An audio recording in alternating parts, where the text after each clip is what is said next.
नमस्कार, स्वागत है एक बार फिर से आप सभी का आपके अपने platform learning is pure success पर। और हम आपके समक्ष एक बार फिर से प्रस्तुत हुए हैं आज का नया महत्वपूर्ण स्टैटिक जीके सेशन लेकर।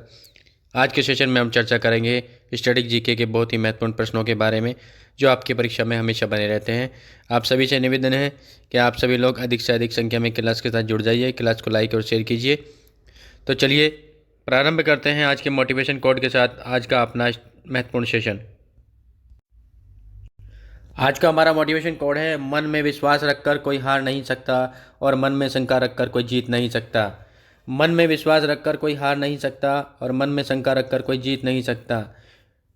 तो निश्चित तौर पर अगर आप मन में एक विश्वास लेकर के चलते हैं, एक आत्मविश्वास के साथ चलते हैं, तो निश्चित तौर पर आपको सफलता प्राप्त होगी।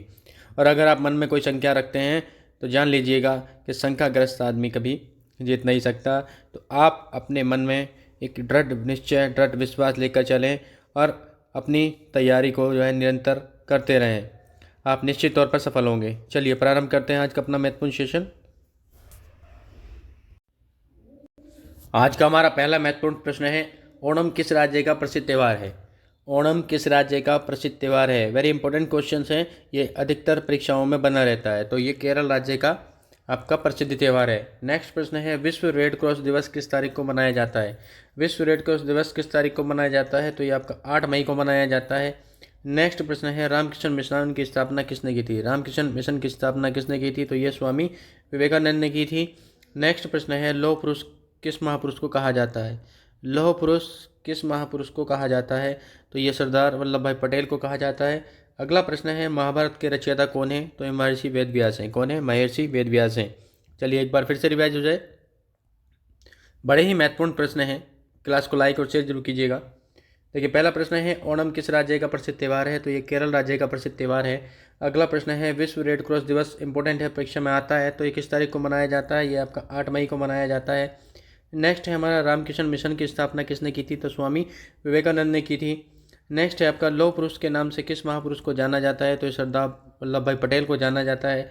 अगला प्रश्न है, महाभारत के रचयिता कौन है? तो ये महर्षि वेद व्यास जी हैं, महाभारत के रचयिता। सभी प्रश्न इंपॉर्टेंट हैं। चलिए चलते हैं अगले प्रश्नों पर। स्क्रीनशॉट लेते रहें, पेन कॉपी लेके बैठे, नोट डाउन करते रहें इंपॉर्टेंट चीज़ें। अगला महत्वपूर्ण प्रश्न है, आर्य समाज की स्थापना किसने की थी? तो आर्य समाज की स्थापना स्वामी दयानंद सरस्वती ने की थी। अगला प्रश्न है, कौन सा विटामिन आंवले में प्रचुर मात्रा में पाया जाता है? तो विटामिन सी जो है प्रचुर मात्रा में पाया जाता है आंवले में।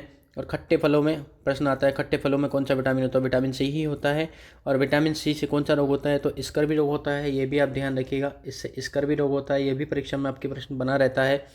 नेक्स्ट है, रतौंधी किस विटामिन की कमी से होता है? तो रतौंधी जो है विटामिन ए की कमी से होता है। रतौंधी विटामिन ए की कमी से होता है। और विटामिन ए का बॉटनिकल रासायनिक नाम पूछिए तो इसका बॉटनिकल नेम होता है रेटिनॉल, ये भी आप ध्यान रखिएगा। तो विटामिन ए का जो रासायनिक नाम है वो रेटिनॉल है। और ये किस में सब सर्वाधिक मात्रा में होता है? तो ये गाजर में सर्वाधिक मात्रा में पाया जाता है। किस में पाया जाता है? गाजर में सर्वाधिक मात्रा में पाया जाता है, ये भी ध्यान रखिएगा। नेक्स्ट है आपका, पोंगल किस राज्य का त्यौहार है? तो पोंगल आपका तमिलनाडु का त्यौहार है।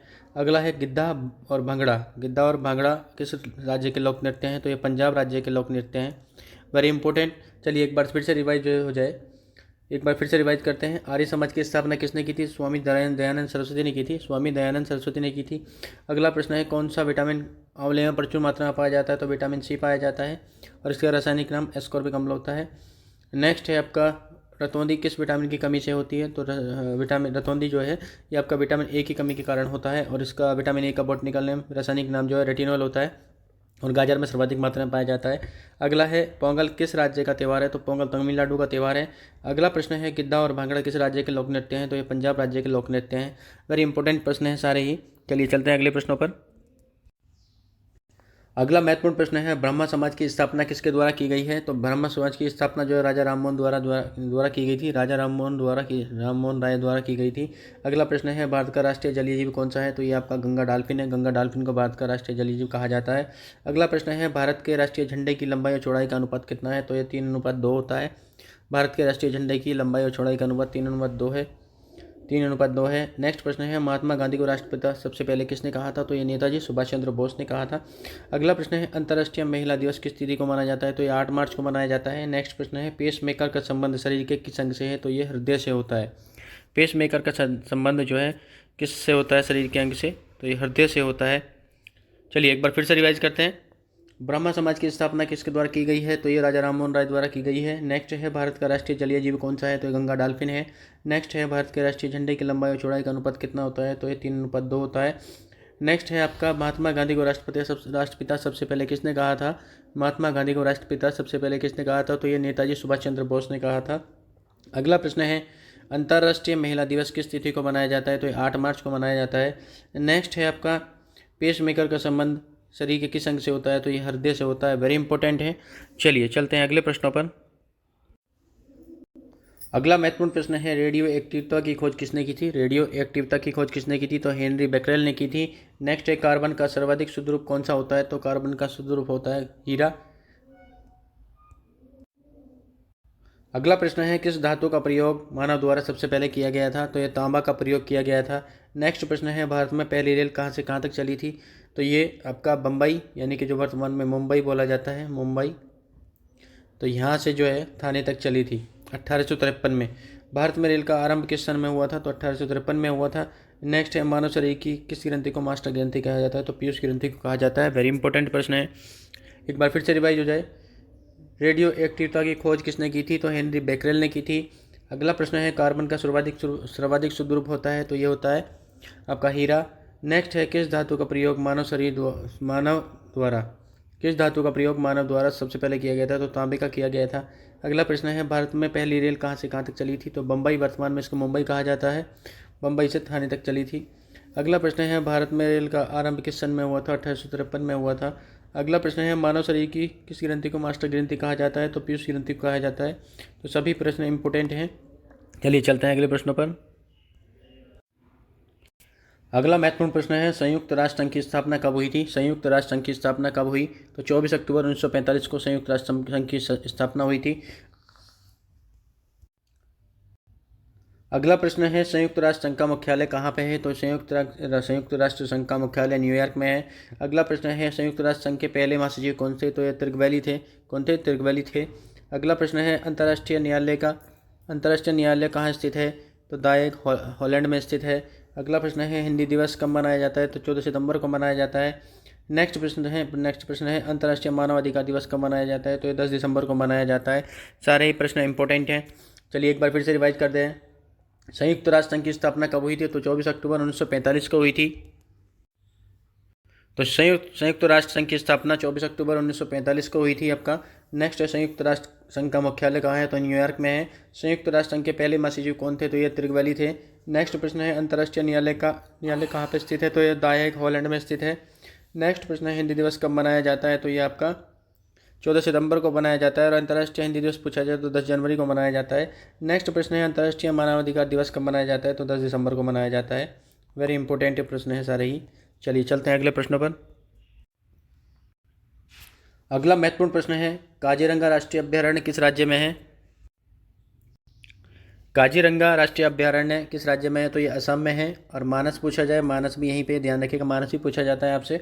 नेक्स्ट प्रश्न है पृथ्वी अपनी दूरी पर किस दिशा में घूमती है? पृथ्वी अपनी दूरी पर किस दिशा में घूमती है? तो ये पश्चिम से पूर्व घूमती है। वेरी इंपॉर्टेंट है।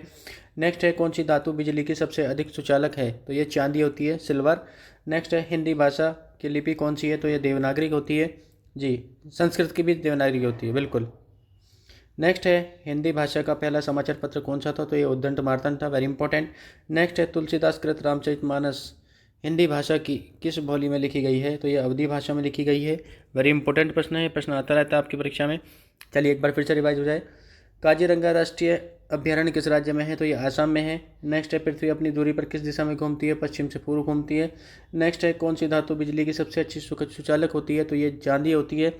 नेक्स्ट है हिंदी भाषा की लिपि कौन सी है? तो देवनागरी लिपि है। अगला प्रश्न है हिंदी भाषा का पहला समाचार पत्र कौन सा था? ये उद्दंड मार्तंड था। नेक्स्ट है तुलसीदास कृत रामचरितमानस हिंदी भाषा की किस बोली में लिखी गई है? तो ये अवधी भाषा में लिखी गई है। तो सभी चीज़ इंपॉर्टेंट हैं, सारे ही प्रश्न इंपॉर्टेंट हैं। चलिए चलते हैं अगले प्रश्नों पर। अगला महत्वपूर्ण प्रश्न है आधुनिक ओलंपिक खेलों की शुरुआत कब और कहाँ से हुई थी? आधुनिक ओलंपिक खेलों की शुरुआत कब और कहाँ से हुई थी? तो ये एथेंस यूनान में 1896 में हुई थी। एथेंस यूनान में 1896 में हुई थी। अगला प्रश्न है अंतर्राष्ट्रीय ओलंपिक समिति का मुख्यालय कहाँ है? अंतर्राष्ट्रीय ओलंपिक समिति का मुख्यालय कहाँ है? तो ये लुसाने है आपका, लुसाने स्विट्जरलैंड में है। और ये प्रश्न आपसे कई परीक्षा में पूछा गया है, ध्यान रखिएगा। अगला प्रश्न है मानव शरीर के किस अंग द्वारा यूरिया को रक्त से फिल्टर किया जाता है? मानव शरीर के किस अंग द्वारा यूरिया को रक्त से फिल्टर किया जाता है? तो ये गुर्दों द्वारा किया जाता है। अगला प्रश्न है भारत रत्न उस्ताद बिस्मिल्लाह खां किस वाद्य यंत्र के वादन में विख्यात रहे हैं? तो ये शहनाई में रहे हैं। नेक्स्ट है आपका भिलाई इस्पात संयंत्र का निर्माण किस देश के सहयोग से किया गया है या किया गया था? तो ये रूस के सहयोग से किया गया था। अगला प्रश्न है किसने सर्वप्रथम अशोक के अभिलेखों को पढ़ा था? किसने सर्वप्रथम अशोक के अभिलेखों को पढ़ा था? तो ये जेम्स प्रिंसेप ने पढ़ा था। नेक्स्ट है गदर पार्टी का संस्थापक कौन था? तो लाला हरदयाल था। ये प्रश्न भी अभी हाल ही में आपकी यूपी पेट की परीक्षा में पूछा गया है। चलिए एक बार फिर से रिवाइज करते हैं। आधुनिक ओलंपिक खेलों की शुरुआत कब और कहाँ हुई थी? तो एथेंस यूनान में 1896 में हुई थी। अगला प्रश्न है अंतर्राष्ट्रीय ओलंपिक समिति का मुख्यालय कहाँ है? तो ये लुसाने स्विट्जरलैंड में है। अगला प्रश्न है मानव शरीर के किस अंग द्वारा यूरिया को रक्त से फिल्टर किया जाता है? तो ये गुर्दों द्वारा किया जाता है। अगला प्रश्न है भारत रत्न उस्ताद बिस्मिल्लाह खां किस वाद्य यंत्र के वादन में विख्यात रहे हैं? तो ये शहनाई में विख्यात रहे हैं। अगला प्रश्न है भिलाई इस्पात संयंत्र का निर्माण किस देश के सहयोग से किया गया था? तो यह रूस के सहयोग से किया गया था। अगला प्रश्न है किसने सर्वप्रथम अशोक के शिलालेखों को पढ़ा था? किसने सर्वप्रथम अशोक के अभिलेखों को पढ़ा था? तो जेम्स प्रिंसेप ने पढ़ा था। नेक्स्ट प्रश्न है गदर पार्टी का संस्थापक कौन था? तो लाला हरदयाल था। कौन था? लाला हरदयाल था। चलिए चलते हैं अगले प्रश्नों पर। अगला महत्वपूर्ण प्रश्न है ध्वनि की तीव्रता किसमें मापी जाती है? ध्वनि की तीव्रता किसमें मापी जाती है? तो डेसिबल में मापी जाती है। और सामान्य ध्वनि होती है मनुष्य के लिए वो 20 से 20,000 डेसिबल तक होती है, हर्ट्ज तक होती है। 20 हर्ट्ज से 20,000 हर्ट्ज तक होती है। नेक्स्ट है आपका मधुमक्खी पालन क्या कहलाता है? तो मधुमक्खी पालन एपीकल्चर कहलाता है। क्या कहलाता है? एपीकल्चर कहलाता है। अगला है सूर्य में सर्वाधिक कौन सी गैस है? तो सूर्य में सर्वाधिक है वो हाइड्रोजन गैस होती है। नेक्स्ट है भारत में पहला परमाणु परीक्षण कब और कहाँ किया गया था? भारत में पहला परमाणु परीक्षण कब और कहाँ किया गया था? तो 14 मई 1974 को पोखरण राजस्थान में किया गया था।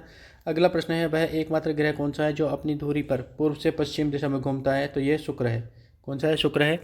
चलिए एक बार फिर से रिवाइज कर लेते हैं। पहला प्रश्न था हमारा ध्वनि की तीव्रता किस में मापी जाती है? तो ये डेसिबल में मापी जाती है। अगला प्रश्न है मधुमक्खी पालन को क्या कहा जाता है? एपीकल्चर कहा जाता है। यहीं पे पूछा जाए कि रेशम पालन को क्या कहा जाता है? सेरीकल्चर कहा जाता है। अंगूर की खेती को विटीकल्चर कहा जाता है। मछली पालन को मत्स्य पालन कहा जाता है। तो इस तरह से आप ये चीज़ ध्यान रखिएगा, इंपॉर्टेंट है, परीक्षा में आता है। सूर्य में सर्वाधिक कौन सी गैस है? तो ये हाइड्रोजन गैस होती है। अगला प्रश्न है भारत ने पहला परमाणु परीक्षण कब और कहाँ किया था? तो ये 14 मई 1974 को पोखरण राजस्थान में किया था। अगला प्रश्न है वह एकमात्र ग्रह कौन सा है जो अपनी दूरी पर पूर्व से पश्चिम दिशा में घूमता है? वह एकमात्र ग्रह जो अपनी दूरी पर पूर्व से पश्चिम दिशा में घूमता है तो वो शुक्र है। तो सारे ही प्रश्न वेरी इंपॉर्टेंट हैं। तो कैसा लगा आज का सेशन हमारा आपको?